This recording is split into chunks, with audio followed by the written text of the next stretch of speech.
Um, for this problem, we are asked to find the antiderivative, the indefinite integral of x minus 1 squared and x plus 1.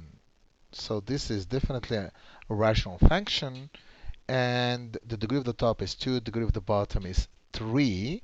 Therefore, there is no need for the long division. No need for long division. Okay, because the degree of the top is less than the degree of the bottom. So in this case, we go ahead and do the partial decomposition technique. And for that one, we need to factor the bottom, and we are lucky the problem is given in a factored form. So the partial decomposition techniques tells us that this will be a over x plus 1. So this will take care of the first one because the multiplicity is 1. But be very careful about the other one because it has a multiplicity 2. So there are two terms. One will be b constant over x minus 1, and another one over x minus 1 squared because the multiplicity is 2. So now we need to find a, b, and c. Okay. So what we'll do, we will go back and redo the calculation, adding these three fractions. So the common denominator will be x minus 1 squared times x plus 1. That's the common denominator. So this will be a times x minus 1 squared, b times x plus 1, x minus 1, and finally c times x plus 1 over x plus 1 times x minus 1 squared. So now if we cancel the bottom part because it's the same for both, we find that a times x minus 1 squared, b x plus 1 times x minus 1 plus c x plus 1 equal x squared. So of course I can develop it to re-put the stuff together, but here I'm going to use a trick. I know that this is true for every x, so let us find, so if I take x equals 1, then I'm going to find a times 0,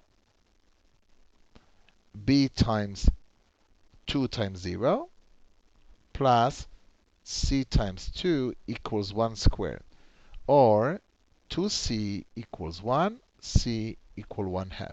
So you see it's quicker this way than to develop, reorganize, put the stuff together, okay?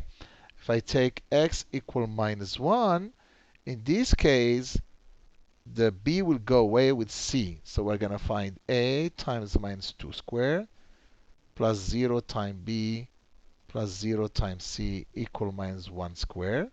So this gives me 4a equal 1, a equal 1/4.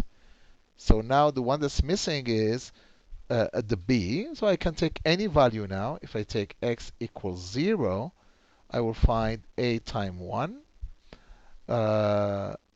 b, because it was 0 plus 1, that's 1, but 0 minus 1 is minus, so it's going to be minus b. And then 0 plus 1, 1 times c equals 0 squared equals 0. So the b is equal to a plus c. Okay, I took the b to the other side. And that's equal to 1 half plus 1/4, and that's 3/4. So our decomposition now is x squared over x minus 1 squared x plus 1 equal to 1/4 for a, 1 over x plus 1, and then plus 3/4 for b, 1 over x minus 1, and 1 half for c, x minus 1 squared. Next, we integrate. Now we found the decomposition.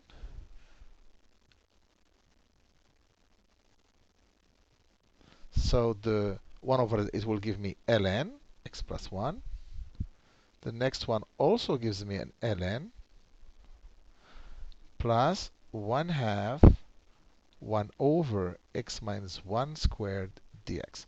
For that one, we have to use 1 over x minus 1 squared dx. Bring it to the top. It becomes x minus 1 minus 2 dx. And then we use the traditional formula that gives us alpha plus 1 over alpha plus 1. So it's x minus 1 minus 2 plus 1 over minus 2 plus 1 plus c, the constant of integration.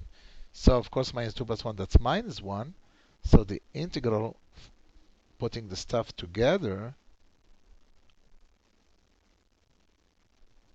gives me 1/4 ln of absolute value plus 3/4 absolute value x minus 1. And then we have plus 1/2, but because there is a minus coming from here, so it becomes minus 1/2. And to the power minus 1, I can put it down plus c.